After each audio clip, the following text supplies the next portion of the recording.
Bom, hoje, lá no Rio de Janeiro, tem o lançamento do livro do Zico, a ESPN está por lá, e o Zico foi perguntado sobre esse caso. Vamos ouvi-lo. Já vou logo dizendo, né? Se não tiver lugar para treinar, o Centro de Futebol Zico está à disposição para ele trabalhar a hora que ele quiser, de manhã, de tarde, de noite, não tem problema. Salve, salve, nação! Vambora com mais um vídeo aí, né, sobre o nosso Flamengo. Essa situação do Gabigol aí é uma situação delicada aí, né? Após o julgamento dessa segunda-feira, o Gabigol foi punido por 2 anos, né, longe do futebol. Lembrando que a situação ainda cabe recurso no CAS, né, lá na Suíça.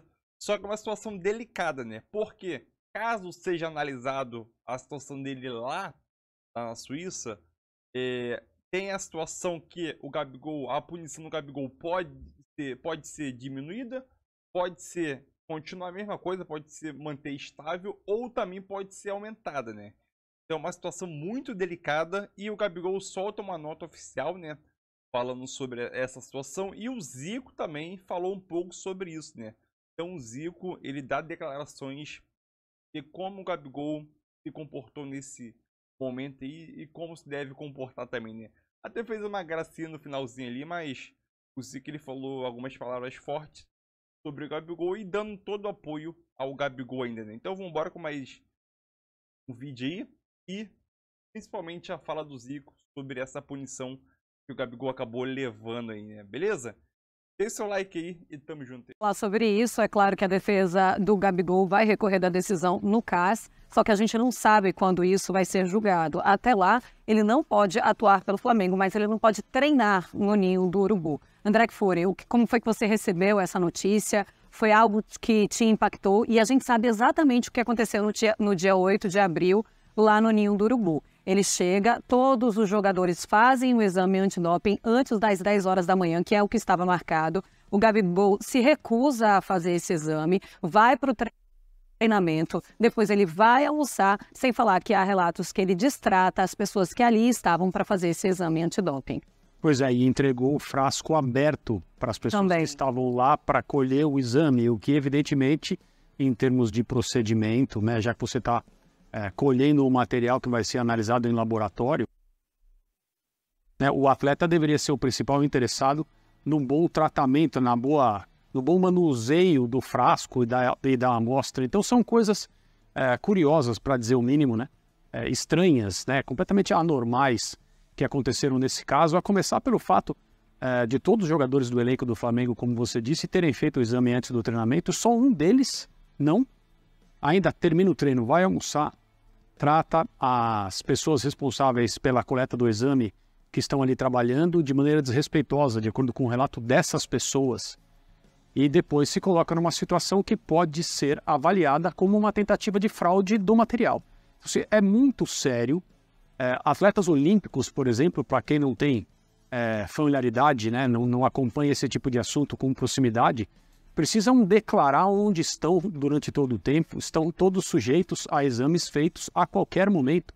Pode ser de madrugada, pode ser em qualquer dia da semana, pode ser em qualquer lugar, e eles têm obrigação, eles têm 1 hora para colher o exame. Essa é a regra a qual estão submetidos os atletas das modalidades olímpicas. Então, muita coisa eu acho ainda vai ser esclarecida. O Gabriel tem todo o direito, evidentemente, de se defender. Ele contratou um escritório de advocacia que é muito importante, muito experiente, especializado nesse tipo de assunto lá no Rio de Janeiro. E cabe recurso à Corte Arbitral do Esporte, é uma coisa que pode ser discutida em algum tempo ainda, né? Já aconteceu há muito tempo. A punição, pelo menos preliminarmente, é longa e ela pode ser duplamente essa pena, o dobro da pena que ele já recebeu. Então é um assunto sério, pode ter um dano correspondente à carreira do Gabriel se ele for condenado, e é uma coisa muito preocupante. Sim. Eu recebi essa notícia, acho que todo mundo com preocupação. Pois a defesa do Gabriel, ela se manifesta a partir de 26 de janeiro, mas ele só é denunciado em dezembro. Então, a partir do momento em que recebe a denúncia de fraude ou de tentativa de fraude, a defesa estava dentro do prazo para se defender e o julgamento aconteceu em 2 dias, na segunda-feira passada, e aí teve essa pausa e agora, nessa segunda-feira, teve o resultado do julgamento. E foi algo recebido com muito espanto também pela diretoria do Flamengo. Ninguém estava esperando que ele fosse considerado culpado por essa tentativa de fraude ou por fraude. E 2 anos é o mínimo da pena, Zupari. A pena máxima era de 4 anos, né? Então, parte da discussão que acontece nesse momento é se a pena para o Gabriel foi exagerada ou não. E aí depende muito do ponto de vista que você pretende olhar, né? Se a gente está falando de um caso que poderia ter pena máxima de 4 anos e ao atleta foi dada uma pena de 2 anos para ele cumprir 1 ano, eu não vejo exagero nisso. E assim, doping é coisa muito séria. Exame antidoping é coisa muito séria, né? E como o André citou o exemplo dos esportes olímpicos, futebol também é o esporte olímpico, mas dos atletas olímpicos de maneira mais clássica, assim, que a gente está mais acostumado, é uma coisa sagrada, absolutamente sagrada. E no futebol tem que ser tratado como tal. E geralmente é. Não foi pelo Gabriel, individualmente pelo Gabriel, né? Então esse caso, ele me desperta 2 olhares. O olhar prático pro protocolo que foi descumprido, né? O Gabriel infringiu uma regra. E aí alguém pode dizer, mas ele não estava tentando burlar, ele só foi marrento e não quis fazer. O funcionário, o rapaz que está ali para colher a amostra da urina do Gabriel e levar, ele não é obrigado a interpretar o que o Gabriel está fazendo, quem é o Gabriel, como ele age, né? Um atleta que, primeiro, se nega a fazer o exame, depois, pega o pote da mão do funcionário, depois, quer fazer a sua urina, o seu xixi escondido, e depois entrega esse pote aberto para o funcionário, ele pode estar perfeitamente burlando. E o cara não tem que interpretar se o Gabriel tá, não tá. Tem protocolos, né? E o protocolo foi descumprido. E esse é o primeiro ponto, e é o que levou o Gabriel para o julgamento, e é o que acabou acarretando essa pena que é severa para a carreira do Gabriel. Talvez não seja tão severa olhando o macro da coisa, pena máxima, histórico em outros esportes, mas para a carreira do Gabriel, claro que é uma pena severa. A outra coisa que me chama a atenção é olhar só para o comportamento do Gabriel. Tipo, tentar entender por que um atleta tem um comportamento desse se achando maior que tudo. Isso que me chama a atenção, porque o Gabriel é um cara marrento, ele é um cara marrento, mas até onde a gente sabe, ele é um cara muito profissional nas atribuições dele com o Flamengo, muito comprometido com o Flamengo. Mas esse comportamento de ignorar, de destratar, de fazer como quer, quando quer, da maneira que quer, é um desrespeito tão grande de alguém que se acha maior do que a situação. E não é a primeira vez. Se a gente parar para lembrar, no meio do ano passado, o Fansport talvez se recorde, tivemos um episódio, o intervalo de um jogo do Flamengo no Maracanã, onde o Marcos Braz e o Gabriel quase saíram no tapa, né? Foi um jogo em que o Gabriel deixa o jogo no intervalo, no fim do primeiro tempo, machucado, o gramado do Maracanã estava uma porcaria, o Gabriel estava com razão reclamando do gramado do Maracanã, ele não voltaria para o segundo tempo por estar machucado, e ele queria ir embora do estádio. E o Márcio Tanuri, o médico do Flamengo, o chefe do departamento médico do Flamengo, falou para o Gabriel que ele não podia ir embora, porque se por um acaso ele fosse sorteado por doping, ir embora, não fazer o exame, quer dizer positivo. Conta como positivo. E o Gabriel queria ir embora. E ele e o Marcos Braz quase saíram no tapa. Então não é a primeira vez que o Gabriel se acha maior do que, no caso, o exame antidoping. Esse caso, inclusive, ele acontece depois desse caso que aconteceu em Urubu. E no relato, ele diz exatamente isso, no relato das pessoas que estavam lá para fazer o exame antidoping, que o Gabriel gritava, toda vez sou eu que preciso fazer este exame antidoping. Bom, se tiver que ser, vai ter que ser ele sim que vai fazer. Bom, hoje, lá no Rio de Janeiro, tem o lançamento do livro do Zico, a ESPN está por lá, e o Zico foi perguntado sobre esse caso. Vamos ouvi-lo. Já vou logo dizendo, né? Se não tiver lugar para treinar, o Centro de Futebol Zico está à disposição para ele trabalhar a hora que ele quiser, de manhã, de tarde, de noite, não tem problema. Lá é a casa do futebol, então não tem problema. A gente fica muito triste com uma situação como essa. Eu acho que o único lado positivo de tudo isso que está sendo desenhado é que ele não foi punido por ter jogado dopado. E isso talvez pudesse vir a ser o maior agravante para um jogador de futebol.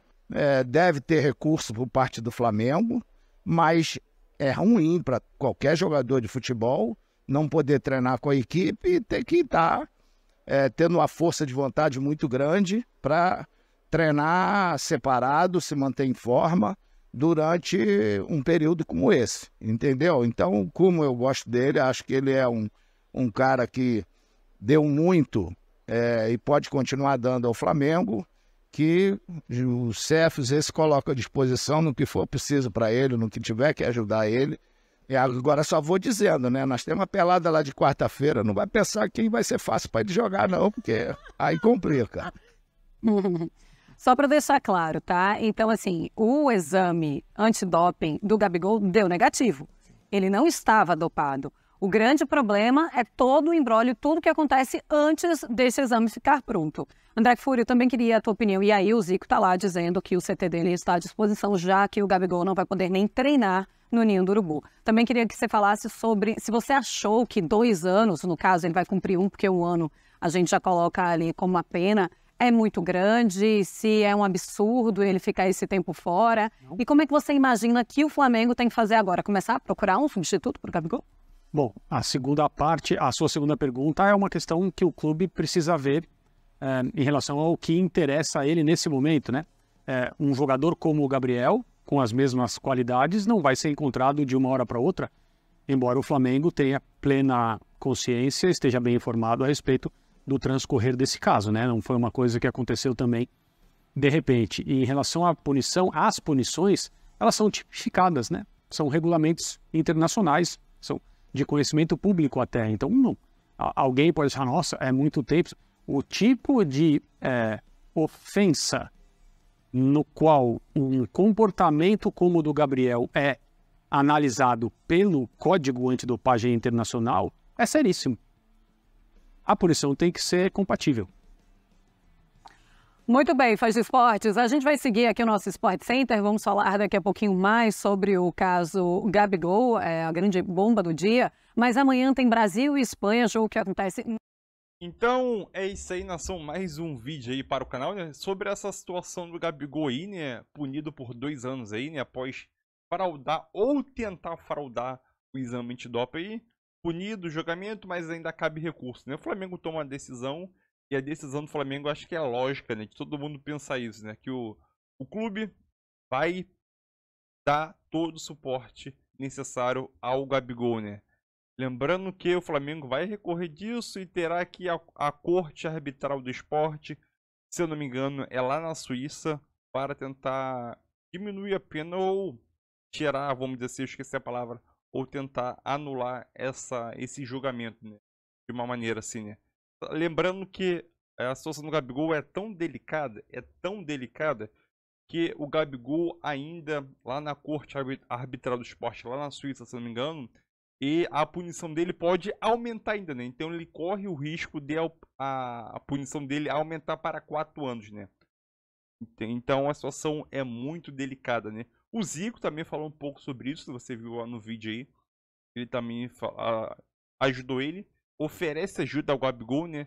Está proibido de treinar no Flamengo. Lembrando que o Gabigol está proibido de treinar no Flamengo. O Zico abriu as portas do seu CT, né? Do seu CT Centro de Treinamento aí, para poder o Gabigol realizar o seu treinamento, né? Então aqui tem algumas falas do Zico aí.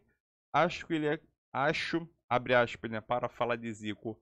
Acho que ele é um cara que deu muito e pode continuar dando ao Flamengo, né? O centro de treinamento Futebol Zico se coloca à disposição para ele treinar. Disse Zico à entrevista à ESPN Brasil, né? Então, lembrando que a passagem do Gabigol está no seu finalzinho da passagem. Não sei, não sabemos se ele iria renovar o contrato ou não, mas sabemos que a partir de agora a situação dele, a história dele do Flamengo até o momento está encerrada, né? O ciclo Gabigol no Flamengo momentaneamente acabou. Até o momento, né? Se ele conseguir um recurso, um efeito suspensivo, tudo bem, mas até o momento o ciclo encerrou. E obviamente, né, que essa notícia do Gabigol não iria ficar só aqui no Brasil, né? Iria para a Europa, o mundo todo, né? E alguns jornais da Europa repercutiram essa suspensão de Gabigol, né? O Gazeta dello Sport, né, o jornal italiano, disse: Gabigol foi suspenso por 2 anos por trapacear em exame antidoping. A bola de Portugal, o julgamento foi concluído nesta segunda-feira, com o ex-Benfica Gabigol a ser considerado culpado pela Justiça Desportiva Antidopagem e o AIS da Espanha, a pena começará a contar a partir do ano passado e terminará em 8 de abril de 2025, né?